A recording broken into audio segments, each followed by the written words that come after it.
बजूरे बाजूने ताना बख्श दे खुदाए बख्शिंदा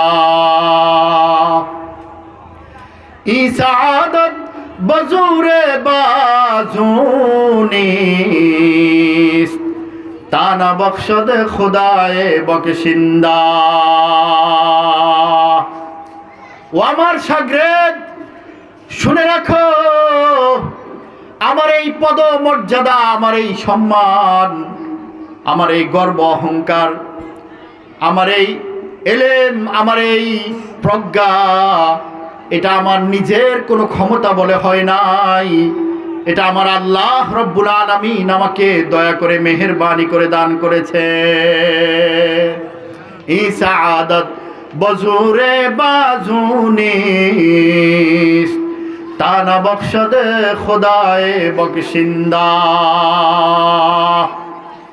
আল্লাহ রব্বুল আলামিন যেই বান্দাকে পছন্দ করেন, মায়া করেন, মোহাব্বত করেন, ভালোবাসেন, ওই বান্দাকে আল্লাহ রব্বুল আলামিন সম্মানের আসনের মধ্যে বসায়া দেন। আল্লাহ কোনো বান্দাকে দেওয়ার জন্য কখনো কোনো যোগ্যতার মুখাপেক্ষী নন।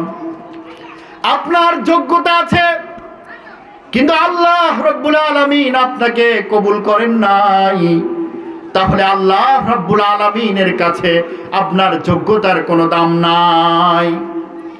অনেক সাধারণ মাওলানা মৌলবী আল্লাহ রব্বুল আলামিন কবুল করে নিয়েছেন। অনেক বড় বড় মৌলবী, অনেক বড় বড় মাওলানা, মুফতি, মুহাদ্দিস ওই সাধারণ আলেমের অধীনে চাকরি করে বেতন নেয়। দাদে হকরা কাবিলিয়ত শর্তে নিস, বরকে শর্ত কাবিলিয়ত দাদে উস। দাদে হকরা কাবিলিয়ত শর্তে নিস, বলকে শর্ত কাবিলিয়ত দাদে উস। এক আল্লাহ ওয়ালা বলেন, আল্লাহ রব্বুল আলামিন কোনো মানুষকে দেওয়ার জন্য কখনো যোগ্যতা শর্ত নয়, বরঞ্চ যোগ্যতা আল্লাহ রব্বুল আলামিনের দেওয়ার উপর নির্ভর করে।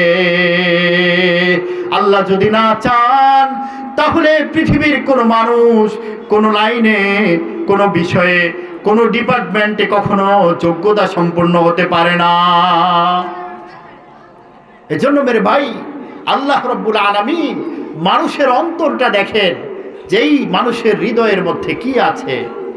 এই মানুষ আমি আল্লাহকে ভালোবাসি কিনা, আমি আল্লাহর কথা শুনতে চাই কিনা, কোরআন এবং সুন্নাহর কথা দিলের কানে শুনতে চাই কিনা, আল্লাহ রব্বুল আলামিন ওই বান্দাকেই তৌফিক দান করেন। আর যে মন থেকে চায় না, তাকে আল্লাহ রব্বুল আলামিন দ্বীনি মজলিস থেকে দূরে রাখেন। কোরআন এবং সুন্নাহর মজলিস থেকে আল্লাহ রব্বুল আলামিন তাকে দূরে সরাইয়া দেন। এজন্য দিল থেকে চাইতে হবে, অন্তর থেকে চাইতে হবে।